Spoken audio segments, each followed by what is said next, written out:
नमस्कार। बिल्कुल भी नहीं होगी और ना ही कोई स्वागत होगा।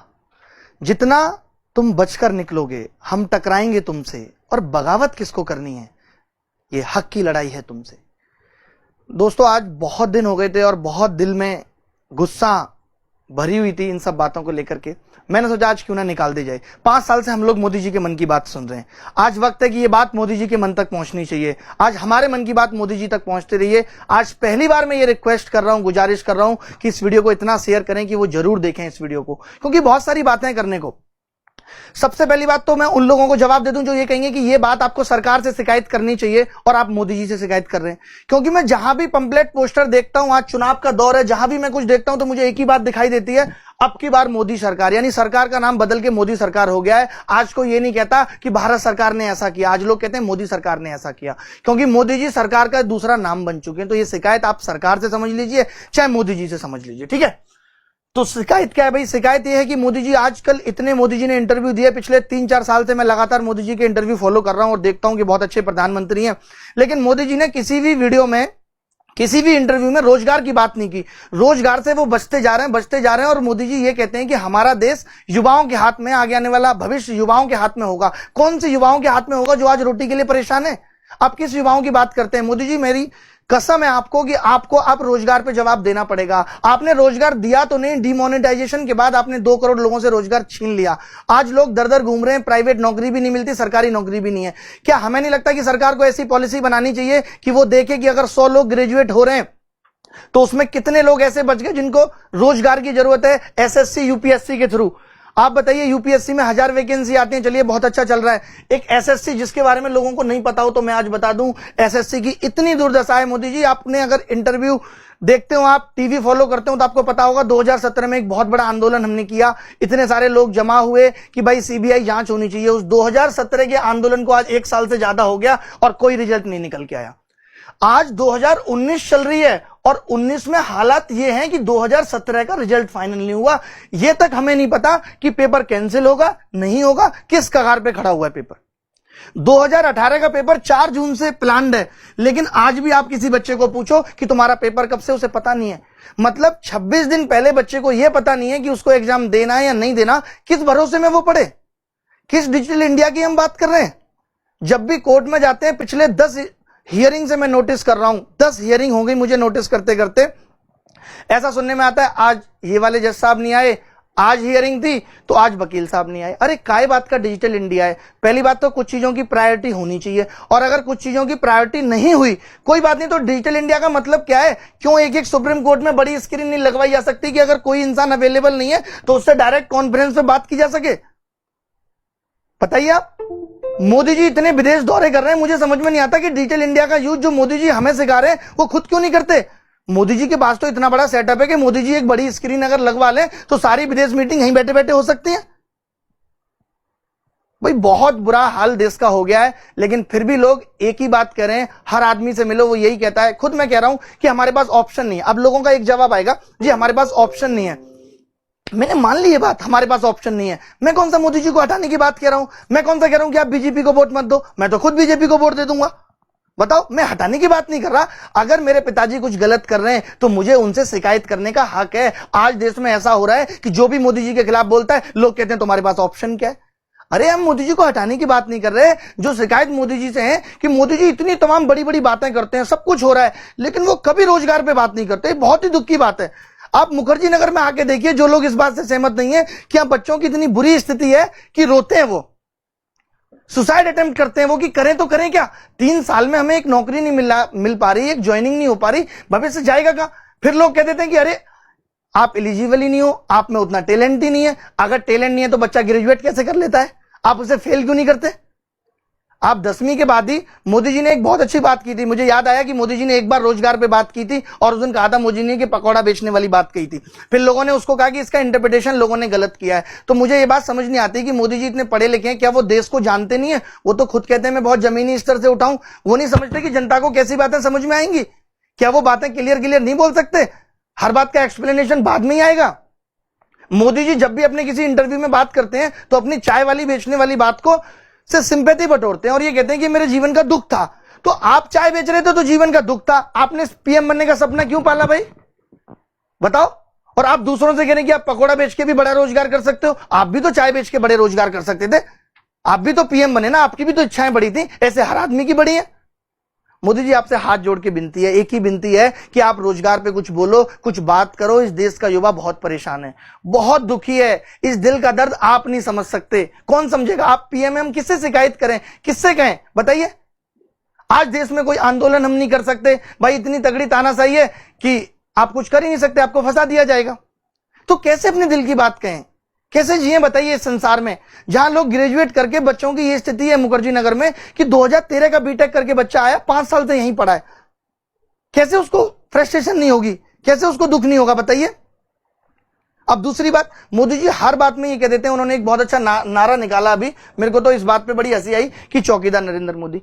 आप देश की इतनी सम्मानित पोस्ट में, लोग आपको इतनी रेस्पेक्ट करते हैं और आप ऐसे काम कर रहे हैं, बताइए। चौकीदार नरेंद्र मोदी, क्या सेंस बनता है। आप कहते हैं कि मैं भारत की प्रतिष्ठा को विदेशों में बढ़ा रहा हूं। अगर कोई विदेश का बंदा चौकीदार का मतलब इंटरनेट पर डिक्शनरी में सर्च करता है तो एक सिक्योरिटी गार्ड के अलावा कुछ नहीं आता, आप सर्च करके देख लीजिए गूगल पे। तो आप ऐसे शब्द लगा देते हैं, और कैसे आप चौकीदारी की बात भी कर सकते हैं, वो भी उस दौर में जब पुलवामा अटैक हुआ, हमारे देश के अंदर इतना आरडीएक्स आ गया। खैर मुझे उन सब बातों से इतना वो नहीं है कि राफेल की फाइल चोरी हो गई तो मेरे को कोई बहुत बड़ी इससे शिकायत है। ठीक है, आप इतना करप्शन कोई भी सरकार करती है तो जायज है, कोई बात नहीं, उसका भी अपना अलग तरीका है। दूसरी बात, आप भी इतने श्योर थे, जनता भी इतनी श्योर थी कि कुछ भी कर लो आएगा मोदी, जब पता ही थी तो 9,000 करोड़ रुपए चुनाव में क्यों खर्च करने थे। आप यही देश के युवाओं में बांट देते, उससे ही हमारा बहुत भला हो जाता। तो मोदी जी आपसे हाथ जोड़ के विनती है, मेरी बहुत रिक्वेस्ट है कि आप अगले इंटरव्यू में जरूर युवाओं के बारे में कुछ बोलें। ये युवा जिस दिन भड़क गया, देश की सड़कों पे उतर गया, बहुत मुश्किल हो जाएगी संभालना। आपको पता नहीं है जिस दिन बेरोजगारी विस्फोट होगा तब क्या होगा। अभी आप इस चीज को बहुत हल्के में ले रहे हैं। आप खुद देख लीजिए, आप पता तो करिए कि आपके एसएससी के हालात क्या हैं। आप एसएससी के चेयरमैन से एक बार पूछिए तो सही, आप अपनी टीम को बोलिए तो सही कि हालात क्या है कि 2017 का पेपर अभी तक क्लियर नहीं है। मोदी जी किसको पढ़ाएं, क्या करें, हम तो टीचर थे। आप कहते हैं ना कि कुछ रोजगार ढूंढ लीजिए, हमने रोजगार ढूंढ लिया था, हम टीचर थे। अब बताइए किसको पढ़ाएं, किसको पढ़ाएं और क्यों पढ़ाएं। कोई पर्पज ही नहीं पढ़ाने का। जब पेपर ही नहीं हो रहा तो किस बात के लिए पढ़ाएं और क्यों पढ़ाएं, मुझे आप बताइए। कोई मतलब है पढ़ाने का, क्या करें हम, हमारा भविष्य भी खतरे में। और आप रोजगार पे कुछ बोलते नहीं। आपने इतने बड़े बड़े इंटरव्यू दिए, अब तो मीडिया चैनल भी इस पे कोई कमेंट नहीं करता है, कुछ भी नहीं उठाता। मतलब इस चीज को इतना छोटा लिया जा रहा है। जहां पे आप बार बार युवाओं के भविष्य की बात करते हैं, वहां इस चीज को इतना छोटा लिया जा रहा है, इतना छोटा लिया जा रहा है कि आप बात ही नहीं करते उस टॉपिक पे। कितने दुर्भाग्य की बात है ये हमारे देश की कि आज हमारे देश में 40% युवा है जो नौकरी के लिए भटक रहा है, तलाश। और आपको क्या लगता है कि जरूरत नहीं है, कुछ लोग कहेंगे नौकरी की जरूरत नहीं, उतने टैलेंटेड लोग नहीं है। अरे टैलेंटेड तो बाद में बनाया जाता है। जब आप सीडीएस का भी एग्जाम देते हैं तो उस वक्त आपके पास ऑफिसर लाइक क्वालिटी नहीं होती, वो बाद में जनरेट की जाती है ट्रेनिंग करके। बस ये देखा जाता है कि आप में वो दिमाग है या नहीं, आप में क्वालिटी जनरेट हो सकती है नहीं हो सकती, लाई जा सकती है नहीं लाई जा सकती। बात को समझ रहे हैं। बहुत ही दुख है, इतना फ्रस्ट्रेशन हमें हो गई है। बच्चों का तो पूछिए मत, रोज इतनी चिट्ठियां हमारे पास आती हैं, इतनी चिट्ठियां रोज हमारे पास आती हैं जिनमें यही लिखा रहता है कि सर मैं अपनी लाइफ से बहुत डिप्रेस हो चुका हूं, डिप्रेशन में जा चुका हूं और मुझे अभी जिंदगी खत्म करनी। इतने सारे लोगों की काउंसलिंग करनी पड़ती है। जब हम जान पाते हैं 10-10 हजार 15-15 हजार बच्चों से मिलना होता है कि उनके दुख की क्या स्थिति है। पड़ोसी उनको नहीं जीने दे रहे, घर वाले उनको नहीं जीने दे रहे, करें तो करें क्या। और हमारी प्रशासन क्षमता में बाकी लोगों की जरूरत है, हमारी न्याय व्यवस्था में लोगों की जरूरत है। आज मुझे लगता है कि एक ब्लॉक लेवल पे कोर्ट होना चाहिए। हर डिसीजन पेंडिंग में चला जा रहा है, हर डिसीजन पेंडिंग में चला जा रहा है। मोदी जी भगवान का रहम खाइए। आपको पता है लोग आपको कितना प्यार करते हैं, लोग अंधभक्त बने हुए हैं आपके लिए। तो आप इस चीज का गलत फायदा मत उठाइए, थोड़ा बहुत तो लोगों के लिए करिए, कम से कम इस देश के युवाओं के लिए करिए। आपको क्या पड़ी रहती है कि आप राहुल गांधी के बारे में बोलते हैं, मुझे समझ नहीं आता। अगर आप यही 2 शब्द राहुल गांधी के बारे में ना बोल के देश के युवाओं के बारे में बोलेंगे और अपनी पॉलिसी बनाएंगे तो मुझे लगता है आप बहुत अच्छा होगा, लोग भी इससे बहुत खुश होंगे। आपको जरूरत नहीं है राहुल गांधी के बारे में बोलने की, क्या जरूरत पड़ी है आपको।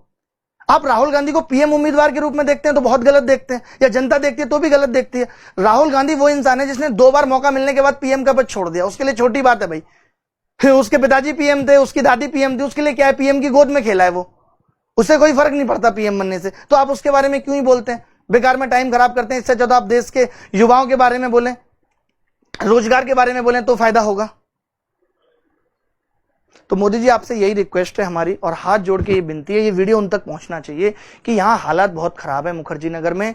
जो संस्थाएं 2 ही थी जो इसका एग्जाम कराती हैं। आप देख लीजिए किसी भी राज्य में कोई भी एग्जाम ऐसा नहीं हो रहा, यूपी, एमपी, हरियाणा में, जो एक बार कैंसिल नहीं हो रहा। हर एग्जाम एक बार कैंसिल हो रहा है। हमारी शिक्षा व्यवस्था इतनी खराब हो चुकी है जिसकी कोई हद नहीं है। हर पेपर आउट हो जाता है, हर पेपर आउट हो जाता है। अब बच्चों को भरोसा नहीं रहा, आगे आने वाले टाइम में क्या स्थिति होगी ये हमें दिख रहा है। आगे आने वाले टाइम में लोग कैसे लेंगे पेपर को। कोई भी एग्जाम आता है रेलवे का, उससे पहले ही आ जाता है कि भाई इतने लाख में इसकी ये पोस्ट बिक रही है। इतना हाई लेवल करप्शन है। उसके बाद वो पेपर आउट होता है, 3 साल उसी में लग जाती हैं। 3 साल बिगड़ गई बच्चों की। 2017 वाला बच्चा आज 2019 में भी दर दर की ठोकरें खा रहा है। क्या करे वो। बहुत ही बुरी समस्या देश में हो गई है रोजगार को लेकर के, और इस पे अब मोदी जी आपको जवाब देना पड़ेगा और आपको बात करनी पड़ेगी। नहीं तो ये इस देश का युवा सड़कों पे उतरेगा और आंदोलन करेगा और बहुत मुश्किल हो जाएगी उस वक्त। और आपको सब बहुत प्यार करते हैं। आपने देखा होगा लोग आपको कैसे आपकी अंधभक्ति करते हैं, मोदी सरकार मोदी सरकार। तो आपको नहीं लगता कि भगवान आप पे रहम कर रहा है, आपको इस चीज का बदला चुकाना चाहिए लोगों के साथ अच्छा करके। और आप पता नहीं किन किन बातों पर चर्चा करने पे लगे हुए हैं। आप महागठबंधन की बात कर रहे हैं अपने चुनाव में, क्यों कर रहे हैं आप ये सब। आप तो अपनी पॉलिसी बताइए कि मैं दोबारा आ रहा हूं और ऐसा ऐसा करूंगा। जरूरत ही नहीं है आपको। आपको तो प्रमोशन की भी जरूरत नहीं है। आपको दूसरे लोगों की कमियां तो उसको बताने की जरूरत है जिसको लोगों ने एक्सेप्ट नहीं किया हो। आपको तो दिल तक लोगों ने एक्सेप्ट कर लिया है, उसके बाद आप ये सब कर रहे हैं। आप किसी इंटरव्यू में बोलते नहीं।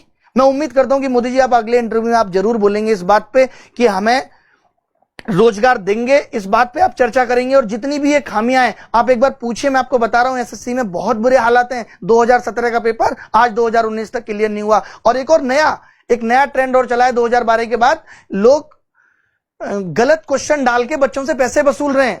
सरकारी संस्थानों की बात कर रहा हूं मैं, एफसीआई की, यूपी SSSC की और एसएससी की, कि एक एक पेपर में 100 में ये लोग 10-10 सवाल गलत डाल के बच्चों से 100-100 रुपए ठग रहे हैं कि गलत सवालों का रिप्रेजेंटेशन भेजो, कुछ करो इसके लिए। बहुत गलत दिशा में जा रहा है हमारे देश का युवा। फिर आप कहेंगे कि कैसे क्राइम बढ़ रहा है, फिर आप कहेंगे कि कैसे लोगों से गलतियां हो रही हैं। क्या करेगा इंसान जब ऐसे हालात होंगे। तो मेरे पास लोग आते हैं बोलते हैं कि मैं 3 दिन से फुटपाथ पे सो रहा हूं, क्या करूं, अब घर से पैसा आना बंद हो गया। और घर वाले भी कब तक पैसा दें। जो लोग एसएससी सीजीएल की तैयारी कर रहे हैं, घर वाले बहुत सपोर्टिव नहीं है या बहुत पैसा उनके पास नहीं है, तभी वो इस चीज की तैयारी कर रहे हैं, और ना ही उनके पास बहुत ज्यादा दिमाग है। तो मोदी जी आपसे रिक्वेस्ट है, मैं इस वीडियो में इतना ही कहूंगा कि आप जरूर बोलिए रोजगार पे। और जहां जहां भी आप जा रहे हैं उन लोगों से भी रिक्वेस्ट है जो वीडियो देख रहे हैं कि जब भी वो किसी सभा में जाते हैं तो मोदी जी से सवाल जरूर पूछें कि आपने रोजगार पे क्या करना है। इस बार तो आपने कोई बात ही नहीं की। पिछली बार जब आप आए थे आपने कहा एक टैगलाइन थी अच्छे दिन आने वाले हैं। अब आपने अच्छे दिन पे कोई बात ही नहीं की। अब सिर्फ आप कांग्रेस, अदर पार्टी, इन सबको ही पॉइंट आउट कर रहे हैं। अच्छे दिन ना आपने ये बताया कि नहीं आ पाए वो अब इस तरीके से आएंगे, जो कमियां रह गई हम उनको पूरा करेंगे। आप इस बात पे कुछ बोल ही नहीं रहे, जबकि आपके पास ऐसा नहीं है वक्त की कमी। अभी आपने एक नॉन पॉलिटिकल इंटरव्यू दिया जिसमें इतनी बिना वजह की बातें की गई कि आप आम कैसे खाते हैं। ठीक है, आप एक सेलिब्रिटी हैं, ये सब बातें सुनना हमें भी आपकी अच्छा लगता है, हम भी जानना चाहते हैं कि तरीका कैसा है, लेकिन काम की बातों पे भी तो आप 2 बात करिए, बताइए। और मुझे लगता है कि आप इस बात को बहुत पॉजिटिव लेंगे और जरूर समझेंगे, ठीक है। और मेरी सब लोगों से रिक्वेस्ट है कि इस वीडियो को जितना ज्यादा से ज्यादा शेयर कर सकते हैं करें, क्योंकि बहुत बुरे हालात बेरोजगारी को लेकर होने वाले हैं। और अब ये मत कहिएगा कि जनसंख्या बढ़ रही है इसलिए बेरोजगारी बढ़ गई। अगर जनसंख्या बढ़ रही है तो रिसोर्सेज भी बढ़ रहे हैं, बहुत रिसोर्सेज बढ़ रहे हैं, टैक्स भी डबल हो गया है सरकार के पास जो पहुंच रहा है, सारी चीजें डबल हो गई हैं। तो ये अगर कोई कहता है कि, और दूसरी बात लोग ये भी ना कहें कि मैं बदलाव चाहता हूं, बिल्कुल भी नहीं चाहता। मैं अपने पिताजी से भी शिकायत कर सकता हूं अगर वो गलत कर रहे हैं तो, ना कि मैं उनको बदलने की बात कर रहा हूं। मेरी शिकायत है ये मोदी जी से और रिक्वेस्ट भी है कि इस बात पर जरूर गौर फरमाएं, ठीक है। चलिए नमस्कार, थैंक यू वेरी मच।